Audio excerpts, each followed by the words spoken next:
আসসালামু আলাইকুম বন্ধুরা, কেমন আছো? আশা করছি সকলেই ভালো আছো। আমিও ভালো আছি আলহামদুলিল্লাহ। তো বন্ধুরা, আজকে এসে গেলাম আর একটা নতুন রেসিপি নিয়ে। রেসিপিটা হচ্ছে মাছের আজকে একটা রেসিপি দেখাবো তোমাদের। দেখতে পেয়েছো কীরকম মাছ, এটা কী মাছ? তো এটা ছিল দু রকম মাছ আছে। এই যে এটা হচ্ছে একটা কি পাংখা মাছ বলে, আর একটা আছে ভেটকি ভোলা। এই যে দু রকম মাছ আমি তোমাদের একসঙ্গেই রেসিপি করে দেখাচ্ছি। তো তার জন্য টমেটো কুচি সব করে নিয়েছি। তো গ্যাসেতে আমি এখন কড়া বসিয়ে দিয়েছি, গরম হচ্ছে। মাছে এদিকে আমি মশলাটা মাখিয়ে নেব। মশলা আমি সব মাপ মতো করে বার করে নিয়েছি।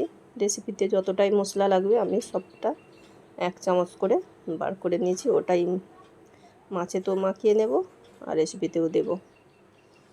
তো নুন, হলুদ, সামান্য লঙ্কা গুঁড়ো দিয়েছি। তোমরা পারলে শুধু নুন হলুদ দিয়েও মাছটা ভাজতে পারো। তো তেল দিয়ে দিলাম। মশলাটা ভালো করে ওর গায়ে মাখিয়ে নেব, মাছগুলো ভালোভাবে যেন মেখে যায়।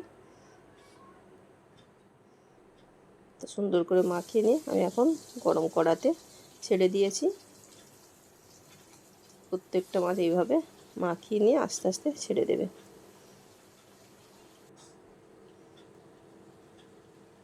তো 1 পিঠ হয়ে গেছে, আমি উল্টে দিচ্ছি। তো মাছটা জুড়ে গেছে, আস্তে আস্তে আমি ছাড়িয়ে নেব। আমি তো ভেবেছিলাম মাছটা হয়তো ভেঙে যাবে, কিন্তু একদম নয়, খুব সুন্দরভাবে উঠেছে। কিন্তু একটু জুড়ে গেছে, ও ঠিক হয়ে যাবে। তো হয়ে গেছে, দেখতে পাচ্ছি যে মাছটা আমি এখন তুলে নেব। ভাজা হয়ে গেছে, কত সুন্দর লাগছে দেখো বন্ধুরা, কত সুন্দর মাছটা ভাজা হয়েছে। এতে দু রকম আছে।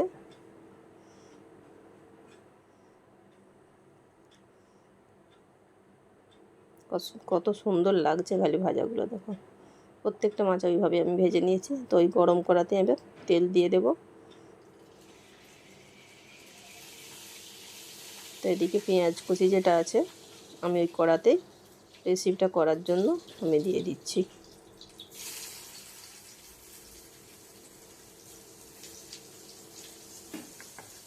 কিছুক্ষণ পেঁয়াজটাকে তেলের উপরে ভেজে ভেজে নেব লাল মতো করে। দেখতে পাচ্ছ কতটা কালার এসছে পেঁয়াজের। এবার আমি আদা রসুনের যে বাটা ছিল সেটা দিয়ে দিলাম। ওইটা আবার কিছুক্ষণ ওর সঙ্গেই ভাজা মতো করে নিতে হবে, 1 মিনিট করে নেড়ে নেবে। তারপরে টমেটো কুচি, ধনেপাতা, কাঁচা লঙ্কা সব একসঙ্গে আমি দিয়ে দিলাম। তো এটা আবার কিছুক্ষণ একসঙ্গে নাড়তে হবে। ওতে আমি একটু কম করে নুন ছড়িয়ে দেব। ওপর থেকে দিলে নুনটা ওই টমেটো ধনেপাতা সব গলে যাবে, কাঁচা লঙ্কা সব কিছু আছে। তো পরিমাণ মতো নুন দিয়ে দিলাম, দিলে ওইটা সব গলে যাবে।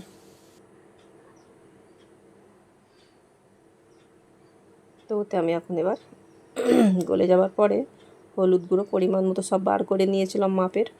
তো এইগুলো আমি এখন সব দিয়ে দিলাম। লঙ্কা গুঁড়ো, হলুদ গুঁড়ো, ধনে গুঁড়ো আর জিরে গুঁড়ো পাশে ছিল, একসঙ্গেই বার করে নিয়েছি, দু রকম। তো দিয়ে দিলাম। তো জিরে গুঁড়ো অবশ্যই লাগবে বন্ধুরা। তোমরা যখনই মাছের ঝাল বানাবে জিরে গুঁড়ো, ধনে পাতা এইগুলো তোমরা ব্যবহার করবে। টমেটো তো লাগবেই। তো এটাকে আবার বেশিক্ষণ মিনিট 2 এটাকে ভালো করে নেড়ে চেড়ে মশলাটা আবার একটু ভেজে নিলাম।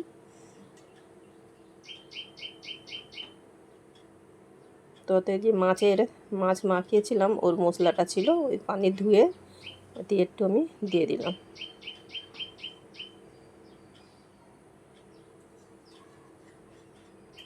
দেখতে পাচ্ছ এই পানিটা দেওয়ার দরুন মশলাটা ভালোভাবে বেশ গলে যাবে। কত সুন্দর এবার লাগছে দেখো। এইভাবেই মশলাটাকে ভালো করে আগে কষিয়ে নেবে। ভালো করে নেড়ে ঝেড়ে কষিয়ে নেওয়ার পরে দেখবে পানিটা একদমই মরে গেছে।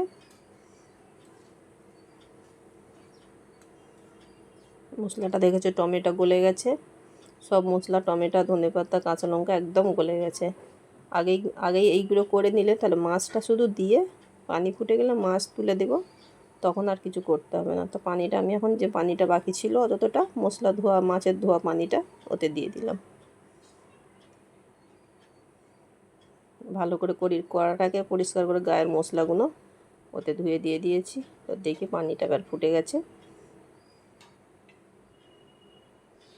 এই যে এবার ওতে আমি আস্তে আস্তে সব মাছগুলো তুলে দেব।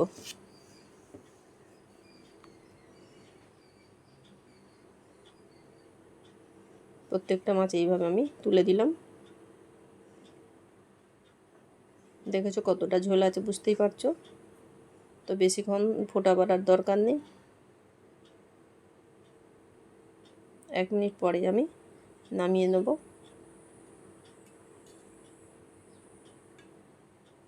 একদম সুন্দর লাগছে, কত সুন্দর লাগছে বন্ধুরা, একবার দেখে নাও। খুব সুন্দর রেসিপি। এইভাবেই কিন্তু রান্না করলে একটা রেসিপি দিয়ে ভাত খাওয়া হয়ে যাবে। দারুণ একটা রেসিপি। এই মাছের টেস্ট খুব সুন্দর। বরফের মাছ, নদীর মাছ তো খুব সুন্দর লাগে। পুকুরের মাছের থেকেও এই টেস্টটা আলাদা। দারুণ লাগছে, দারুণ। তো বন্ধুরা, তোমাদের যদি ভিডিওটা ভালো লেগে থাকে একটা সাবস্ক্রাইব লাইক করে দিও, সাথেই থেকো। তো আমি এখন একটু খেয়ে নিচ্ছি, দেখে নাও। এটা হচ্ছে ভোলা মাছ তুলে নিলাম।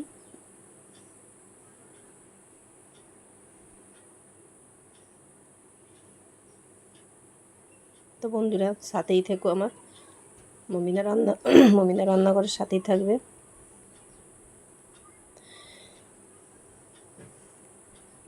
ওহ, দারুণ দারুণ টেস্ট।